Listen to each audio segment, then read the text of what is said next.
नमस्कार दोस्तों, मैं एस बी चावड़ा आज आपके सामने स्टैंडर्ड 10th हिंदी उसका जो छठा जो चैप्टर है कालिदास का प्राणी प्रेम, उसका दूसरा पार्ट आपके सामने पेश करने जा रहा हूं। दोस्तों, मेरी आपसे एक रिक्वेस्ट है कि अगर मेरे इस चैनल को सब्सक्राइब न किया हो तो ज़रूर से कर देना और ज़्यादा से ज़्यादा इस वीडियो को अपने दोस्तों में शेयर करने का प्रयत्न कीजिएगा। तो अब हम इसका जो दूसरा पार्ट है वो पढ़ने जाएंगे। हमने यहाँ तक देखा था कि कालिदास जो है वो मल्लिका को हिरण के बच्चे को देकर उसे अंदर एक आस्तरण पर सुलाने के लिए कहती है और उसी समय मल्लिका की माँ अंबिका आ जाती है। हम यहाँ तक आए थे, अब हम आगे देखते हैं कि अंबिका ये देखकर कहती है कि इस घर के तल्प और आस्तरण हरिण शावकों के लिए नहीं है। हरिण शावक यानी तल्प यानी कि आस्तरण यानी बिस्तर। मल्लिका कहती है तुम देख रही हो माँ। अंबिका कहती है कि हाँ देख रही हूँ, इसलिए तो कह रही हूँ। तल्प और आस्तरण मनुष्यों के सोने के लिए है, पशुओं के लिए नहीं है। कालिदास कहता है इसे मुझे दे दो। मल्लिका दूध का भाजन नीचे रख देता है और बढ़कर हरिण शावक को अपनी बाहों में ले लेता है। इसके लिए मेरी बाहों का आस्तरण ही पर्याप्त होगा। मैं इसे घर ले जाऊंगा और द्वार की ओर चल देता है। यानी जब अंबिका यानी कि इस प्रकार की बातें कहती हैं तो कालिदास को बुरा लगता है और वो मल्लिका के पास से हिरण का बच्चा ले लेता है और अपने घर की तरफ जाने लगता है। दंतुल ये देखकर कहता है कि और राजपुरुष दंतुल तुम्हें ले जाते दिखता रहेगा। कालिदास कहता है कि यह राजपुरुष की रुचि पर निर्भर करता है। बिना उसकी ओर देखे ड्योढ़ी में चला जाता है। यानी जब कालिदास बच्चे को लेकर अपने घर की ओर जाने लगता है तो दंतुल उसे कहता है कि मैं तुझे उसे नहीं ले जाने दूंगा। तो कालिदास ये कहता है कि भाई ये तो आपकी रुचि पर निर्भर करता है। दंतुल कहता है कि राजपुरुष की रुचि और अरुचि क्या होती है, संभवतः इसका परिचय तुम्हें देना आवश्यक होगा। कालिदास बाहर चला जाता है, केवल उसका शब्द ही सुनाई देता है। कालिदास कहता है कि संभवतः, तो दंतुल कहता है कि संभवतः तलवार की मूठ पर हाथ रखे उसके पीछे जाना चाहता है और मल्लिका शीघ्रता से द्वार के सामने खड़ी हो जाती है।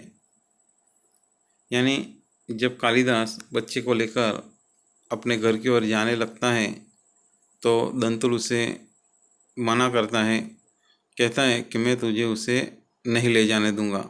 लेकिन कालिदास उसकी एक बात भी नहीं सुनता और वो चला जाता है और पीछे दंतुल अपनी तलवार पे हाथ रखकर वो उसके पीछे जाने लगता है और मल्लिका जो है वो उसे उसके सामने खड़ी हो जाती है रोकने के लिए। मल्लिका दंतुल से कहते हैं कि ठहरो राजपुरुष, हरिण शावक के लिए हट मत करो। तुम्हारे लिए प्रश्न अधिकार का है, उनके लिए संवेदना का।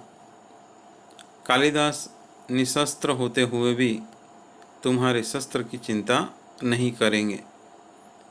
दंतुल ये सुनकर कहता है कि कालिदास, तुम्हारा अर्थ है कि मैं जिनसे हरिण शावक के लिए तर्क कर रहा था वे कवि कालिदास है। तो मल्लिका कहती है कि हाँ हाँ, परंतु तुम यह कैसे जानते हो कि कालिदास कवि है? तो दंतुल कहता है कि कैसे जानता हूँ? उज्जैन की राज्यसभा का प्रत्येक व्यक्ति ऋतु संहार के लेखक कवि कालिदास को जानता है। मल्लिका कहती है कि उज्जैन की राज्यसभा का प्रत्येक व्यक्ति उन्हें जानता है।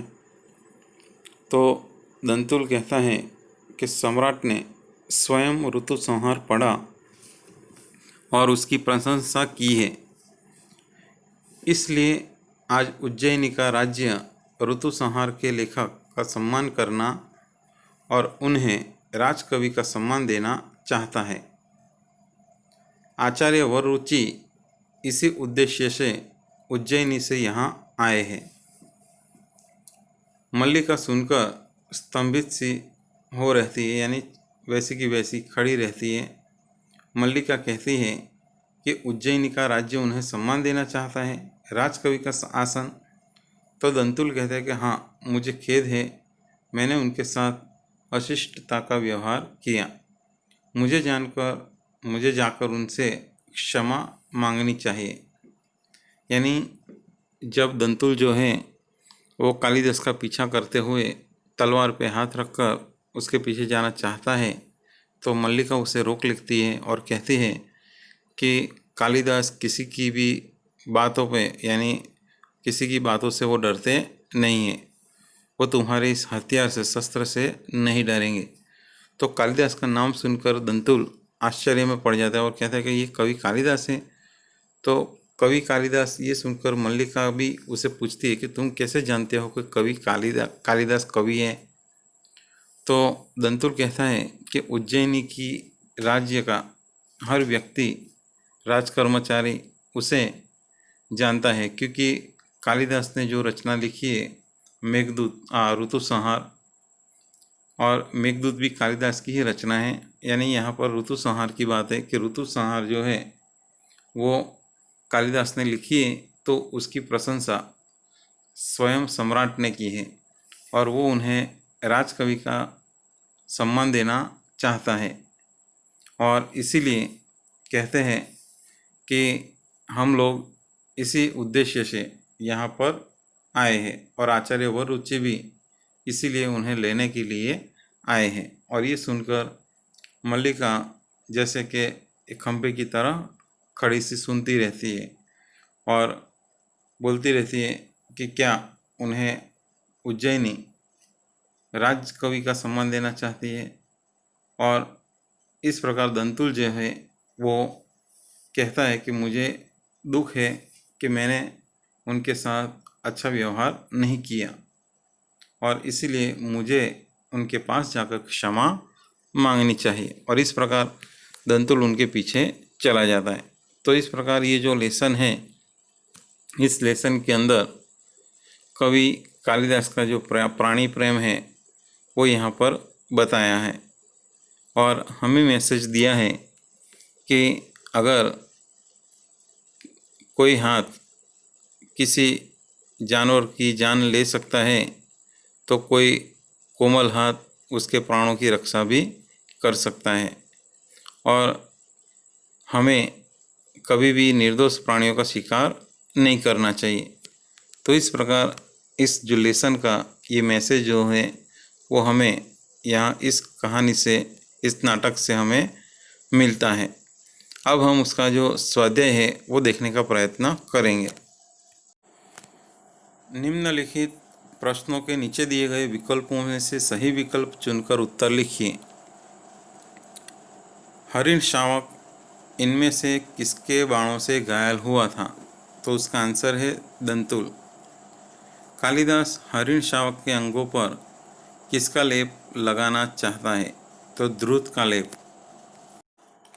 तीसरा जो प्रश्न है, मेरी वेशभूषा ही इस बात का परिचय देती है कि मैं यहाँ का निवासी नहीं हूँ। यह वाक्य कौन किससे कहता है? तो उसका आंसर है दंतुल कालिदास से कहता है। चौथा जो प्रश्न है, उज्जैन की राज्यसभा का प्रत्येक व्यक्ति कालिदास को किस लिए जानता है? तो इसका आंसर होगा ऋतु संहार के लिए। निम्नलिखित प्रश्नों के एक एक वाक्य में उत्तर लिखिए। कालिदास कौन थे? तो कालिदास कवि थे। हिरण शावक किसके बाणों से घायल हुआ था? हिरण का बच्चा जो है वो दंतुल के बाणों से घायल हुआ था। कालिदास हिरण को कहाँ ले गए? तो कालिदास हिरण को मल्लिका के घर ले गए। अंत में दंतुल ने कालिदास को कैसे पहचाना? तो जब मल्लिका ने ये कहा कि कालिदास किसी के शस्त्र से डरते नहीं हैं, तो कालिदास का नाम मल्लिका के मुंह से सुनकर उन्हें पहचाना। निम्नलिखित प्रश्नों के उत्तर 2-3 वाक्यों में लिखिए। माँ के रुष्ट होने के पीछे मल्लिका क्या अनुमान करती है? तो मल्लिका कालिदास के साथ बारिश में बाहर गई थी, इसलिए वह बुरी तरह भीगकर घर लौटी थी। मल्लिका अनुमान करती है कि उसकी माँ के रुष्ट होने का यही कारण है। दंतुल कौन था? वह मल्लिका के घर कैसे पहुंचा? तो दंतुल उज्जैनी राज्य का राजपुरुष था। उसके बाणों से एक हरिण शावक घायल हुआ था। वह अपनी जान बचाने के लिए कालिदास की गोद में चला गया था। कालिदास उसे लेकर मल्लिका के घर आ गए थे। उस हरिण शावक के टपकते खून को देखते हुए दंतुल अपने शिकार को खोजते हुए मल्लिका के घर पहुंचा। तीसरा जो प्रश्न है, मल्लिका ने दंतुल को हरिण शावक के लिए हठ न करने का क्यों कहा? तो दंतुल कालिदास से घायल हरिण शावक लेने पर अड़ा हुआ था। मल्लिका ने दंतुल से कहा कि तुम्हारे लिए घायल हरिण शावक पाना अधिकार का प्रश्न है, जबकि कालिदास के लिए उसे न देना संवेदना का प्रश्न है। अधिकार के प्रश्न से संवेदना का प्रश्न ज़्यादा महत्वपूर्ण है। इसीलिए मल्लिका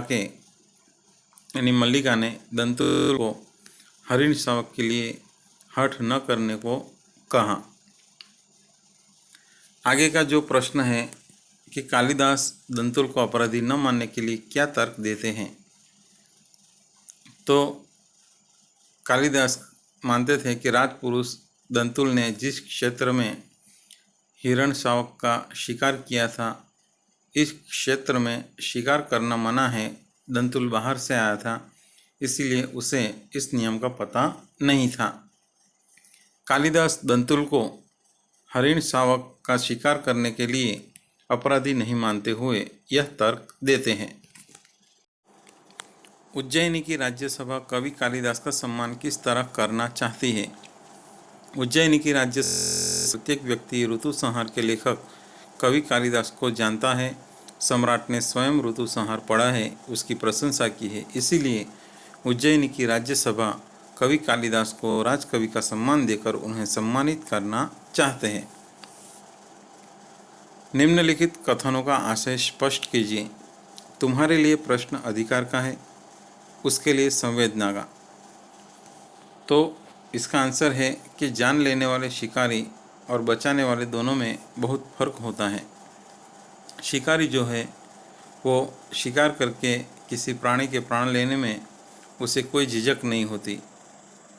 उसे तो बड़ी बहादुरी समझता है, उसे उसमें मज़ा आता है। शिकार करना उसका शौक़ होता है और शिकार पर ही अपना अधिकार जताता है। जबकि संवेदनशील जो व्यक्ति होता है, उसका दिल किसी घायल प्राणी को देखकर दुखी हो जाता है। वह उसके प्राण बचाने के लिए अपने प्राणों की भी परवाह नहीं करता। अधिकार प्राप्त करने वाला व्यक्ति प्राण लेकर खुश होता है, जबकि संवेदनशील व्यक्ति जान बचाकर खुश होता है। यदि कोई किसी को प्राण दे नहीं सकता तो उसे प्राण लेने का भी अधिकार नहीं है।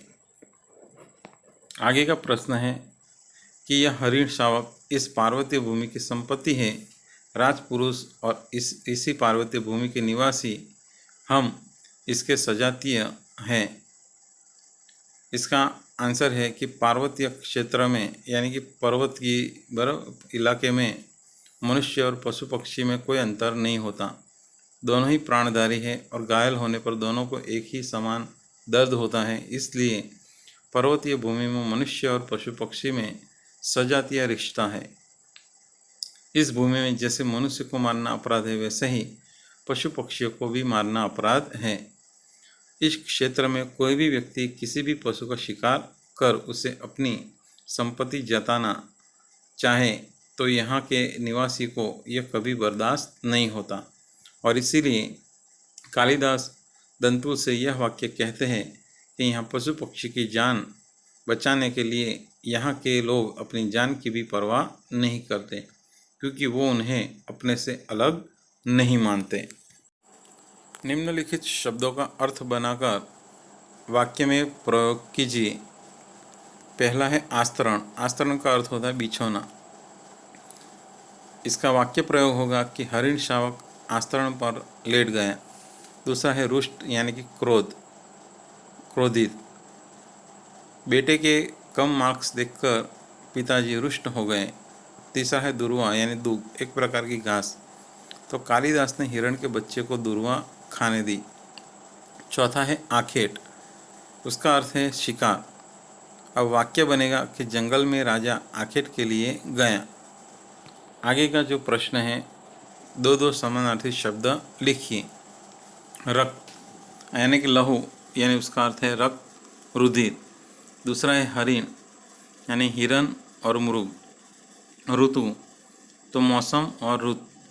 दूध तो दुग्ध और पेय। अब हमें सविग्रह समास का भेद हमें बताना है। पहला है अनुसरण, यानी उसका अर्थ है कि पीछे पीछे जाना। अब इसका ये जो समास है कर्मधारय समास है। दूसरा है हरिण शावक, यानी हरिण का बच्चा, यानी कि हरिण का शावक, तो संबंध तत्पुरुष समास। प्रतिदिन, प्रत्येक दिन, यानी अव्ययी भाव समास। निशस्त्र यानी शस्त्र के बिना, ये भी अव्ययी भाव समास होगा। तो इस प्रकार से हम यहाँ तक इसका जो स्वाध्याय है वो देखने का प्रयत्न हमने किया। अब हम आगे का जो लेसन है वो जल्द ही आपके सामने रखने का प्रयत्न करेंगे। तो दोस्तों, आपको मेरा ये वीडियो ज़रूर पसंद आया होगा। दोस्तों, मेरी आपसे एक रिक्वेस्ट है कि अगर मेरे इस चैनल को अभी भी सब्सक्राइब न किया हो तो ज़रूर से कर देना। तो दोस्तों, मैं अगला वीडियो ज़रूर आपके सामने लेकर उपस्थित होऊंगा। तब तक के लिए धन्यवाद, आभार, थैंक्स।